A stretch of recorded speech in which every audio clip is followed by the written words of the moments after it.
Hi there, welcome to the latest episode of my 10-minute moan. And as you can see, I'm driving, I'm incognito, got the Gregs on for the driving, and you probably don't recognise me.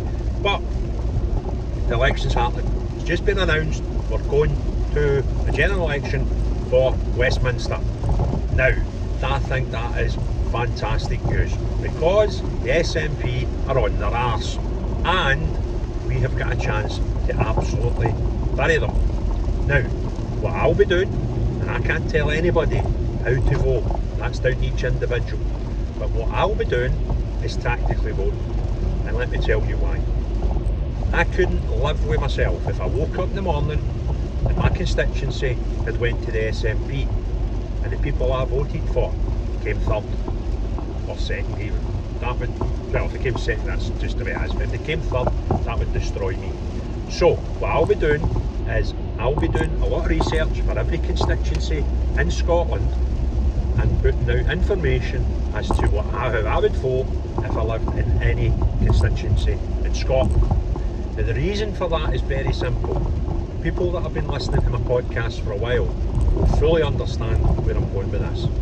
I believe we can bankrupt the SNP. The SNP just now in the last 2 years have lost money each of the last 2 years.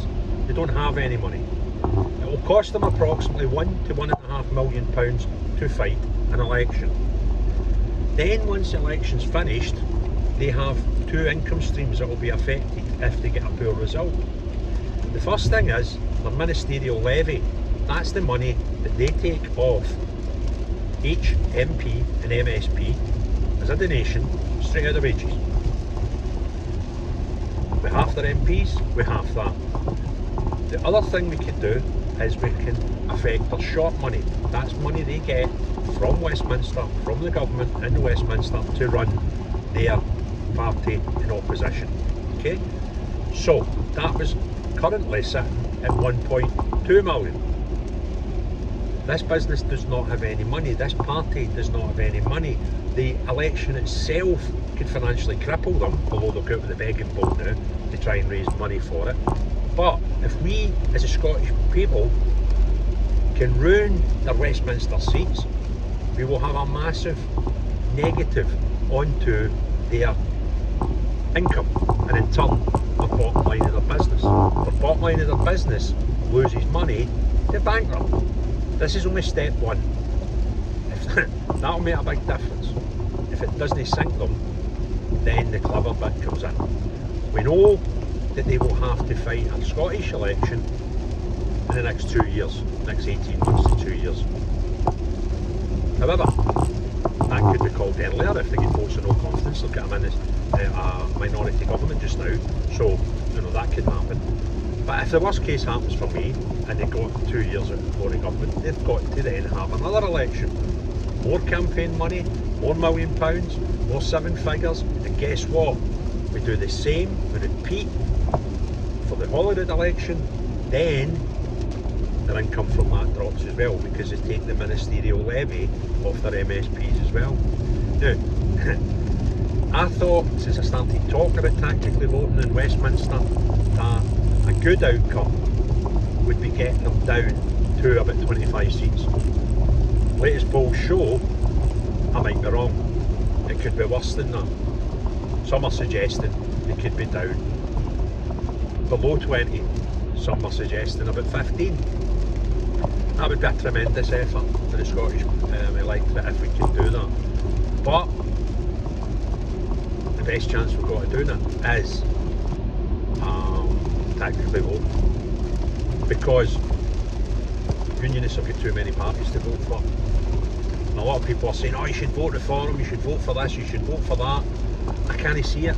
I can't see that being effective in getting rid of the MSP, because it would probably be unionists that vote, so they're taking their vote away from some of the traditional unionist parties, and I believe small and new parties have got a position to play. I think independents have got a position to play in the future of Scottish politics, but we need to get rid of the SNP first. And the biggest excuse I hear for we can't, because if that means I need to vote Labour or I need to vote Tory or I need to whatever, then That Anwar, he's just as bad as whoever in the SNP. Well, let me just tell you, I don't care who governs Scotland after the next Holyrood election. There's two things will happen. One, they'll stop talking about independence. And two, if it was Labour, then they would stop saying blaming Westminster. It'd be impossible, because I think it's a foregone conclusion, highly probable that Keir Starmer will be the next Prime Minister in Westminster. So imagine if you were the leader of the Scottish Labour Party who became the next First Minister in 2 years. How are you going to blame Westminster? So that's a big, you've got to go and be governing the country. You can't blame the lack of independence because your party don't believe that.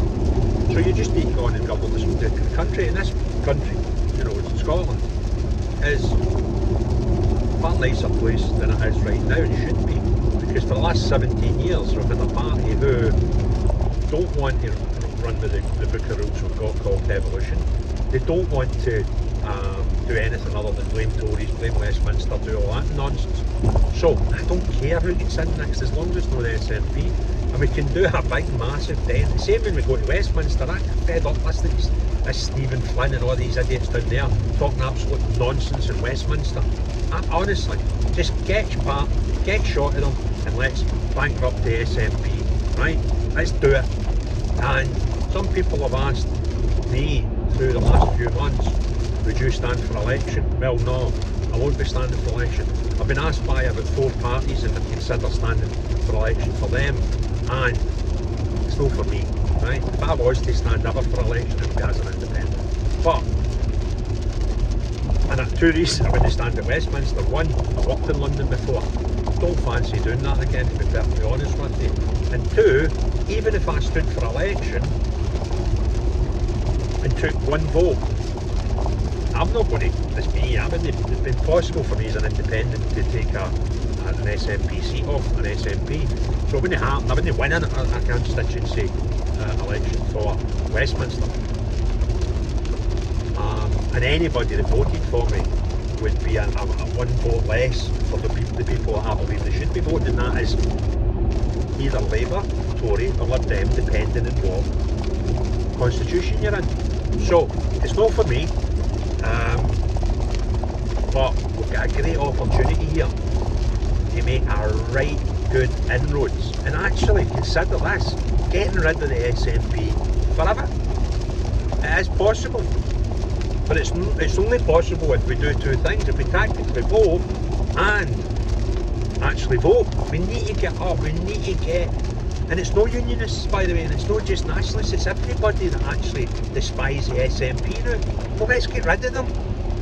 Let's get those people who don't like them out to vote. Because that just makes it easier for them as well if we don't vote. So, there we go, election's coming, hallelujah, bring it on, and let's bury the SNP. So, if you enjoyed the video, give it a thumbs up. If you, as long as you're not SNP or whatever, reducing cult to everybody else, have a great day. Cheery bye now.